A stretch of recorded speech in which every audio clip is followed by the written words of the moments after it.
పోలీసుల ముందు. అలా చేయొచ్చు. కానీ ఏంటంటే మీకు విలువ ఇవ్వదలుచుకోవాలా నేను, మీరు ఆఫ్టర్ ఆల్ గాళ్ళు. కాకపోతే జర్నలిజం పేరుతోటి కొంతమంది ఇవి ముదురుతున్నాయి, బాగా ముదిరిపోయినాయి. ఈ మధ్య వింటున్నాం, ఎవరో ఒక అతను కాస్ట్లీయెస్ట్ జర్నలిస్టు ఆంధ్రప్రదేశ్లో అని చెప్పి సౌత్లో కదా ఇండియాలోనే ఒక అతని గురించి ఏదో సోషల్ మీడియాలో తిరుగుతూ ఉంది. ఇలాంటి ఎదవలు ఇంకా 2-3 తయారవుతున్నారు. ఈ ఎదవలు ఇవేంటంటే ఇంకొక అతను అండి, సాయి అని జర్నలిస్ట్ అని చెప్పుకొని తిరుగుతూ ఉంటాడు. సాయి క్లియర్గా చెప్తున్నా,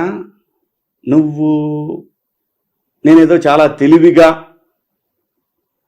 ఆంధ్రప్రదేశ్ ప్రభుత్వం మీద విమర్శలు చేస్తున్నానని చెప్పి ప్రతీ నెల నీ జీతం ఇది నీకు రావాలంటే నేను చాలా తెలివిగా రెండు సార్లు 2 వీడియోలు వేస్తాడండి చంద్రబాబు నాయుడు గారి గురించి పోగొడతా, 10 వీడియోలు విషయం చిమ్ముతూ ఉంటాడు. సాయి చెప్తున్నాను, ఖచ్చితంగా నిన్ను వదిలే ప్రసక్తే లేదు. గుర్తుపెట్టుకో ఈ మాట. నువ్వు రాష్ట్రం మీద విషయం చిమ్ముతున్నావు, చాలా చాలా చాలా అతి తెలివితేటలు ఉపయోగిస్తున్నావు. గుర్తుపెట్టుకో, కర్మ తిరిగి తిరిగి మన దగ్గరికే వస్తుంది. నువ్వు అనుకుంటున్నావు కదా నీ కర్మ ఎలా కాలుద్దో చూడు. నువ్వు రాష్ట్రం మీద విషం చిమ్మావు గడిచిన 10 సంవత్సరాలుగా, ఇప్పుడు కూడా అదే విషయాన్ని చిమ్ముతున్నావు. గుర్తుపెట్టుకో, నీకు పిల్లలు ఉన్నారు, భావితరాల భవిష్యత్తు మీద విషయం చిమ్ముతున్నావు. నువ్వు చంద్రబాబు నాయుడు గారి మీద కాదు. గుర్తుపెట్టుకో, చంద్రబాబు నాయుడు గారికి ఊడేది ఏం లేదు. ప్రజలే ఆహ్వానించి 164 సీట్లు ఇచ్చారు. నువ్వెవడరా? ఏం జర్నలిజం నీది? ఏం జర్నలిజం నీది? ఒక్కదాని మీద నీకు క్లారిటీ ఉందా? నీదంతా కూడా ఏంటి చెప్పిన సబ్స్క్రైబ్డ్ బేస్డ్. ఎందుకంటే వైసీపీ క్యాడర్ కావాలి, పవన్ కళ్యాణ్ గారి క్యాడర్ కావాలి, బీజేపీ క్యాడర్ కావాలి. ఏం తమాషా చేస్తున్నావా? నీ మీద కేసులు పెట్టడం 10 నిమిషాల పని. 10 నిమిషాల పని. మార్చుకో, మనిషిలాగా మారు. నీకు పిల్లలు ఉన్నారు. 5 కోట్ల జనాభా ఉన్న 6 కోట్ల జనాభా ఉన్న ఆ ప్రాంతంలో ఇప్పుడు మొదలైంది అసలైన పరిపాలన. ఇష్టం వచ్చినట్టు పేలితే మాత్రం సాయి ఖచ్చితంగా నీ బతుకు కూడా గుర్తుపెట్టుకో ఐటీ డిపార్ట్మెంట్లో ఉంటుంది. గుర్తుపెట్టుకో, నీ సంపాదన, నీ వ్యవహారాలు, నీ ఆస్తులు మొత్తం బయటికి తీస్తున్నారు. గుర్తుపెట్టుకో, వదిలేస్తారనుకున్నారా మీరంతా? మీ ఇష్టం వచ్చినటువంటి జర్నలిజం అని చెప్పి ఎర్నలిజం మొదలుపెట్టిన మీరు. కానీ ఏంటంటే నేను కేవలం మీలాంటి సన్నాసుల్ని టార్గెట్ చేసి ప్రజల్ని డైవర్ట్ చేయదలుచుకోవాలా. ప్రజలకు కావాల్సిన ఆంధ్రప్రదేశ్ అమరావతి, ఆంధ్రప్రదేశ్ భవిష్యత్తు, వీటి గురించి ఆలోచిస్తున్నారు. కానీ ఈ ఎదవలు చెప్పే సొల్లు గురించి ఎవడు ఆలోచించట్లా. ఉన్నారు 4 ఎదవలు ఉన్నారండి ఇంకెప్పుడు కూడా యూట్యూబ్లో. వాడు పొట్టు ఉంటాడు, పీడీటీవీ అని కనపట్లేదు, వాడి కోసం తిరుగుతున్నారు పోలీసులు. అంతా విషం అండి, అంతా విషం. డబ్బుతోటి అంటే ఇప్పుడు యూట్యూబ్ కాదండి, ఇక్కడ కూడా హైదరాబాద్ బేస్డ్ యూట్యూబర్స్ కొంతమంది ఉన్నారు. మెయిన్ స్ట్రీమ్ ఛానల్స్ లో చేసిపోయి బయట టీవీ ఛానల్స్ యూట్యూబ్స్ పెట్టేసి ఉన్నారు, విషం చిమ్ముతా ఉన్నారు. గుర్తుపెట్టుకోండి, దేనికైనా ప్రకృతి చూస్తూ ఉంటది. మన కర్మ తిరిగి మళ్ళీ మన దగ్గరకు వస్తే గుర్తుపెట్టుకోండి. నిజాయితీగా నిజంగా ప్రజల కోసం పనిచేయండి, మీకు బ్రహ్మరథం పడతారు. లక్షల మంది వస్తారు సబ్స్క్రైబర్స్. ఇలాంటి సన్నాసి వా పార్టీలకి ఈ పార్టీలకి పెట్టేసి మధ్యలో మనం తమాషా చూస్తా సబ్స్క్రిప్షన్స్ కోసం ఏడిస్తే కష్టం. నా బొట్టోడి ఎవడికి కాలిద్ది, తోలు తీసేస్తాడు. కానీ ఇప్పుడు జరుగుతున్న మార్పులు చేర్పులు చూస్తే మాత్రం చాలా ఆసక్తికరంగా ఉన్నాయి.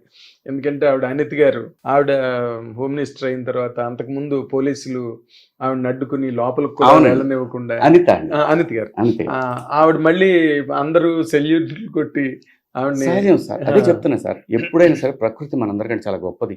అవును. ఎక్కడ దెబ్బతిన్నామో ఒకవేళ నిజాయితీగా ఉండి ఎక్కడైతే దెబ్బతింటామో మళ్ళీ తిరిగి నీకు కిరీటం పెడుతుంది ప్రకృతి. మమ్మల్ని ఎంత ఏడిపించారు సార్ హైదరాబాద్లో, ఎంత ఏడిపించారండి. ఒక నిజాయితీపరుడైన జర్నలిస్ట్ని తన శక్తియుక్తులతో తెలుగు జర్నలిజానికి, తెలుగు పొలిటికల్ ఎలక్ట్రానిక్ మీడియాకి ఒక ఉత్తేజాన్ని తీసుకొచ్చిన వ్యక్తిని, ఆయనతో పాటు నన్ను 5 సంవత్సరాల పాటు నరకం చూపించారు సార్ ఈయన బిడ్డలు. ప్రకృతి ఊరుకుంటుందా? తిరిగి తిరిగి తిరిగి అక్కడికి తీసుకొచ్చింది మళ్ళీ. ఎగ్జాక్ట్లీ. ఎన్ని అరాచకాలు చేశారనుకుంటున్నారు ఈ ఎదవలో? ఎన్ని అరాచకాలు అనుకుంటున్నారు సార్? ఈ ఊళ్ళో నాకు ఇల్లు ఇచ్చేవాళ్ళు లేడు సార్, తెలుసా మీకు? ఈ నా కొడుకులు చేసిన పనికి ఈ నా బిడ్డలు వరుసన ఊరికొక విల్లా కడుతున్నారు, ఊరికొక విల్లా, పేటకు ఒక విల్లాలు కట్టుకొని తిరుగుతూ ఉంటే భగవంతుడు చూస్తా ఊరుకుంటాడు సార్? నేను చెప్తున్నా కదండి, మనం ఎవరినో మభ్య పెడుతున్నాం, భలే ప్లే చేస్తున్నాం అని చూస్తారు సరే, ఘోరమైన దెబ్బ తింటారు సార్ ఎప్పుడైనా సరే. అలాంటి దెబ్బే జగన్మోహన్ రెడ్డికి కూడా తగిలింది. అదే ఇప్పుడు లేటెస్ట్ నేను ఇలా భలే మేనేజ్ చేస్తున్నాను. ఆ పేదలకి పెత్తందారులకి పోరాటం అన్నాడు. రిషికొండలో ఏం కట్టాడండి? వాళ్ళ వీడియోలో చూడండి, ఎవరు ఇవ్వద్దు. రోజా గంటకో మాట మాట్లాడారు మేడం. మొన్న కూడా మాట్లాడారు కదా ఆవిడ. మళ్ళీ నిన్న ట్వీట్, అది టూరిజం కోసం చేసింది కదా. మరి అంతకుముందేమో ముఖ్యమంత్రి గారు క్యాంప్ ఆఫీస్ కోసం మేము అక్కడ వైజాగ్ లో కట్టామని ఆవిడ వీడియోలే, డైరెక్ట్ రికార్డెడ్ వీడియోస్ ప్రతి చోట. నిన్న తాడేపల్లిలో కూడా చూడండి, బజార్ ఆక్రమించేశాడు. పేదవాళ్ళందరినీ ఆ పక్కన కరకట్ట మీద ఉండే బకింగ్హామ్ కెనాల్ చుట్టూ ఉండే వాళ్ళందరూ మొత్తం లేపేశారు. అక్కడ ఇల్లు వేసుకున్న వాళ్ళందరినీ వేసేసి రోడ్డు వేస్తే వేసావు. ఆ రోడ్ల నుంచి ఎవరు నడవటానికి ఇల్లేదు. భయస్తుడండి. అంత భయం దేనికండి ఒక ముఖ్యమంత్రికి? రిషికొండ ప్యాలెస్ కి సంబంధించి నేషనల్ నెట్వర్క్ లో కూడా చాలా చూసాను జరిగింది. అర్నబ్ గోస్వామి సార్ ఒకటే పబ్లిక్ టీవీలో చేశాడు. వాళ్ళకి ఏం చెప్పినా సరే మీద పట్టమేనండి. అది బుల్డోజ్ చేస్తారు. వాళ్ళకున్న గుణం అది, బుల్డోజ్ చేసే గుణం.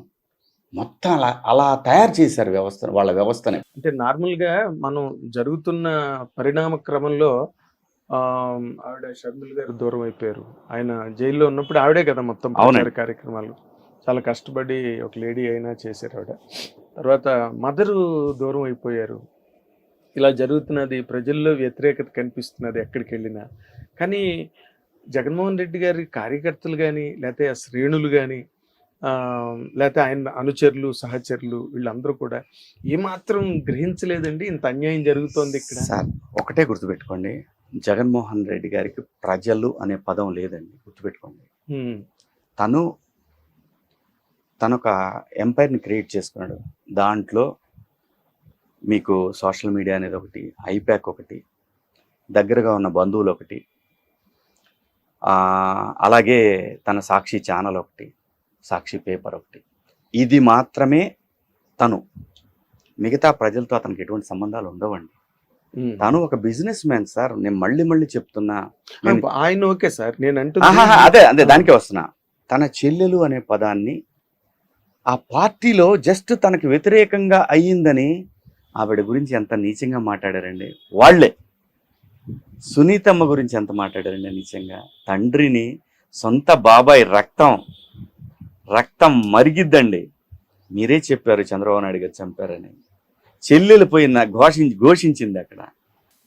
సొంత చెల్లెలు కూడా చెప్పింది ఇదే. అవినాష్ సాక్ష్యాలు ఎవరైతే చేశారో వాళ్ళే డైరెక్ట్ గా ఓపెనింగ్ గా చెప్పారు. సొంత చెల్లెలు అంటే అడిగింది, అన్నా దీని సంగతి తేల్చాలన్నా, ఇది మన సొంత బాబాయ్ అన్నా అని. ఆ చెల్లిని పరమ దుర్మార్గురాల్లాగా, చాలా చిల్లర మనిషిలాగా క్రియేట్ చేసేసి ఎంత దారుణంగా మాట్లాడారండి. తన అభిమాని. ఇది అంటే దీన్ని ఏమంటారో ఏమో, నాకు భాష తెలియదు సార్. చాలా అన్యాయంగా పరిపాలన దగ్గర చెల్లెలు చెప్తానే ఉంది, మా అన్నకి తేడా మనిషి, మా అన్న వల్ల కాదు. ఇవన్నీ కూడా పడ్డాయండి మన ఎలక్షన్లో. అవును, ఆమె ఇంకా లెక్కే ఉంది సార్. తనకి ఈ సంబంధాలు, బంధాలు, బాంధవ్యాలు ఉండుంటే పరిపాలన చాలా బాగా చేసేవాడు. నేర్చుకునేవాడు. తను సింపతి అనే ఒక కార్డు మీద వచ్చి ఆంధ్రప్రదేశ్లో పరిపాలన అనేది పక్కన పెట్టి, జనంలోనేమో 3000 కిలోమీటర్లు తిరిగావా? జనానికి దూరంగా చుట్టూ కంచె వేసుకుని, ఐరన్ కంచె వేసుకుని బతుకుతావా? సెక్రటరియట్కి పోలేవా? జర్నలిస్టులను కలవలేవా? జర్నలిస్టుతో మీటింగ్లు పెట్టలేవా? ఎక్కాడా లేదా? ఎక్కిన రోజు నుంచి జర్నలిస్టులతో కలుస్తున్నాడు చంద్రబాబు నాయుడు గారు. మొట్టమొదటి అసలు ఢిల్లీ వెళ్లే ముందు కూడా జర్నలిస్టులతో, అంటే ఇప్పుడు ఇది వారధి అండి, ప్రజలకిను ప్రభుత్వానికి వారధి జర్నలిస్టులు.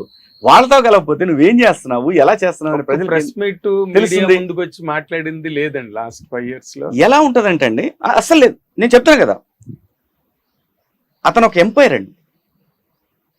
ఖచ్చితంగా జగన్మోహన్ రెడ్డి అనే వ్యక్తి ప్రజాస్వామ్య దేశాల్లో పనికి